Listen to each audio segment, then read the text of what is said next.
দত্তাবাদের স্বর্ণ ব্যবসায়ী খুনে গ্রেপ্তার করা হলো কোচবিহারের ব্লক তৃণমূল সভাপতি সজল সরকারকে।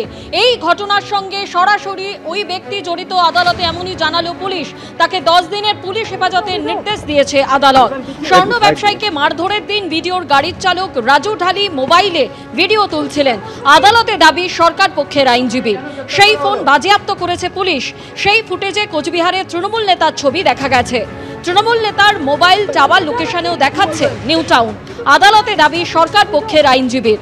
গতকাল সন্ধ্যে শিলিগুড়ি থেকে গ্রেপ্তার করা হয় সজল সরকারকে। স্বর্ণ ব্যবসায়ী খুনে সরাসরি যোগ রয়েছে সজলের, দাবি পুলিশের। ইতিমধ্যেই গ্রেপ্তার হওয়া দুজনকে জেরা করে নাম মিলেছে সজলের। ধৃত সজলের সঙ্গে ঘনিষ্ঠ যোগাযোগ ছিল খুনে নাম জড়ানো রাজগঞ্জের ভিডিও প্রশান্ত বর্মনের।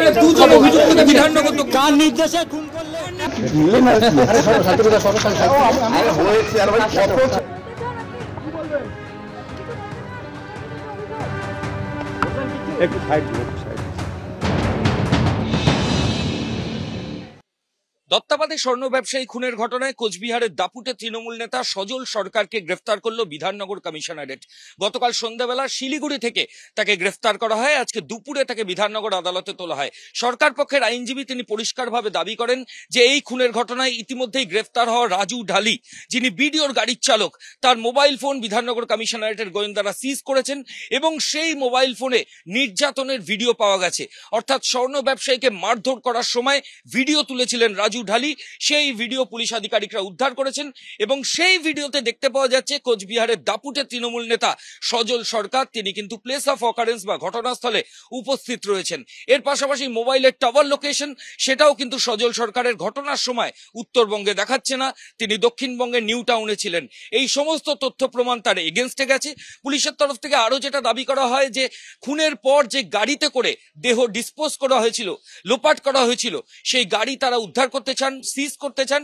ফলত ফুল টার্ম পুলিশ কাস্টাডির জন্য তারা আবেদন জানান। দুপক্ষের বক্তব্য শুনে বিধাননগর আদালতের অ্যাডিশনাল চিফ জুডিশিয়াল ম্যাজিস্ট্রেট 10 দিনের পুলিশ হেফাজতের নির্দেশ দিয়েছেন এবং এই 10 দিন এই অভিযুক্তদের জিজ্ঞাসাবাদ করে এই খুনের ঘটনায় বাকি যারা অভিযুক্ত রয়েছে তাদের খোঁজে পুলিশ আধিকারিকরা তল্লাশি করবেন। ক্যামেরায় প্রবীর সামন্তের সঙ্গে রঞ্জিত সাউ, ময়ূক ঠাকুর চক্রবর্তী, এবিপি আনন্দ, কলকাতা।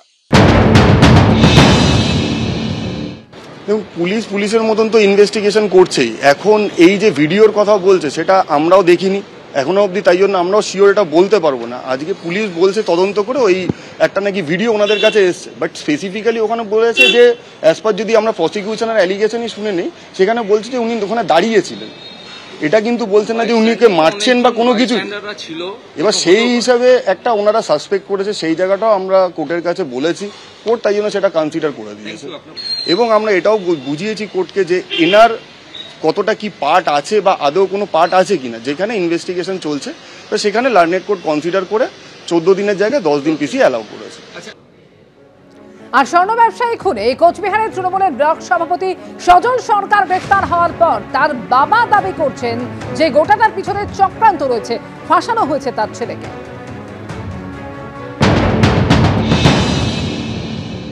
এগুলো চক্রান্ত, হেনস্থা করা। আমার ছেলে এই ধরনের না। সজলের পিছনে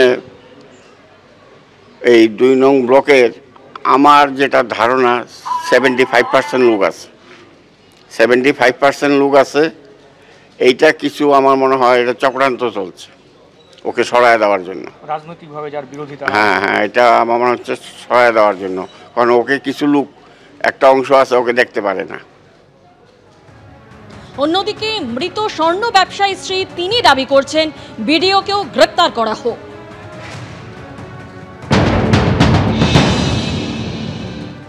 আমি বলবো প্রশান্ত বর্মা সেও হত্যা করেছে, আমার স্বামীকে সেও হত্যা করেছে।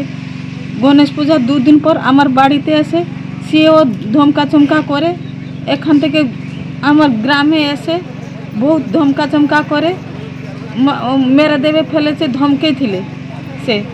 কিন্তু আমি চাই সেই প্রশান্ত বর্মা গ্রেপ্তার হোক, তাকে শাস্তি চাই। সে গ্রেপ্তার হলে আমার স্বামীর আত্মা শান্তি পাবে। স্বর্ণ ব্যবসায়ী খুনে নাম জড়ালো তৃণমূলের, গ্রেফতার করা হলো তৃণমূলের ব্লক সভাপতিকে। আর এই নিয়ে রাজনৈতিক তঞ্চা তুঙ্গে শুভেন্দু অধিকারী এবং কুণাল ঘোষের বক্তব্য পরপর। গুন্ডা একটা সজল দুর্নীতিগ্রস্ত গুন্ডা। এই পুলিশের হাতে থাকলে ওই এখন মিডিয়ার চাপে এগুলো করছে, আলটিমেটলি নয় হসপিটালে শুয়ে থাকবে পার্থর মতো, সকালবেলা স্যান্ডউইচ খাবে, দুপুরবেলা মটন খাবে, সন্ধ্যাবেলা ইলিশ মাছ খাবে, অসুবিধা কিছু নেই। এদের প্রত্যেকের প্রোটেক্টর হচ্ছে মমতা ব্যানার্জি এবং তৃণমূল কংগ্রেস। মমতা ব্যানার্জিকে না সরালে এরা জেলখানা কি জিনিস জানবে না, আইন কি জিনিস জানবে না, সংবিধান কি জিনিস জানবে না। এবং এই যে গুন্ডাগর্দি, বেপরোয়া, লোককে তুলে এনে খুন করে দেওয়া যায়, যা খুশি করা যায়, এগুলো সম্ভব, কারণ তারা তৃণমূল কংগ্রেস করে, তাদের মাথায় মমতা ব্যানার্জির হাত রয়েছে। পুলিশ কিছু করবে না, এটা তারা ভালো করেই জানে। পুলিশ তো ভালো কাজ করছে। একটা খুনের ঘটনা তদন্তে নেমে পুলিশ অত্যন্ত ভালোভাবে সেই তদন্তের কাজ করছে। তো পুলিশের উপর পুরো আস্থা রাখুন। দেখুন তদন্ত তো এগোচ্ছে, দেখাই যাচ্ছে, ভালো কাজ করছে। ধাপে ধাপে পুলিশ নিশ্চয়ই এগোচ্ছে, যেখানে তথ্য প্রমাণ আছে ব্যবস্থা নিচ্ছে, যেখানে তথ্য প্রমাণের অভাব সেখানে একটু সময় নিচ্ছে। রোজ আওয়ারলি বুলেটিন দেওয়া তো পুলিশের কাজ হতে পারে না একটা খুনের তদন্তে নেবে।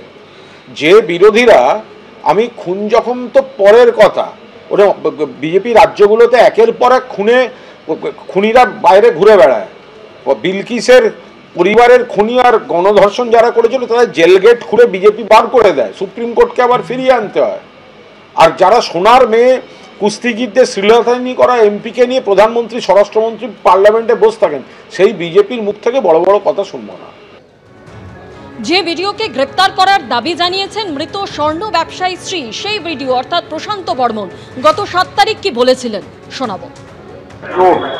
তিনি বড় গলায় কথা বলছেন এবং যিনি সোনা গলিয়েছেন তিনিও বড় গলায় তার পরিবার কথা বলছেন। প্রশান্ত বর্মন একটা শিডিউল কাস্ট কমিউনিটির ছেলে, তাকে কিভাবে দাবাং থেকে মাটিতে শোয়ানো যায় সেটাই একটা চক্রান্তকারীরা চক্রান্ত করে যাচ্ছে। রাজবংশীদের সঙ্গে সবসময় চক্রান্ত হয়। 6 জন সিপিএম কর্মী অপহরণ খুনে 45 জনের যাবজ্জীবন সাজার ঘোষণা করলেন আডিশনাল ডিস্ট্রিক্ট জাজ 2-এর বিচারক অরবিন্দ মিশ্র।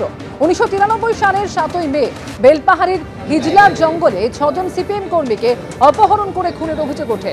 হিজলার জঙ্গল থেকে অপহরণের অভিযোগ ওঠে। কপাট কাটার জঙ্গল থেকে উদ্ধার করা হয় মৃতদেহ।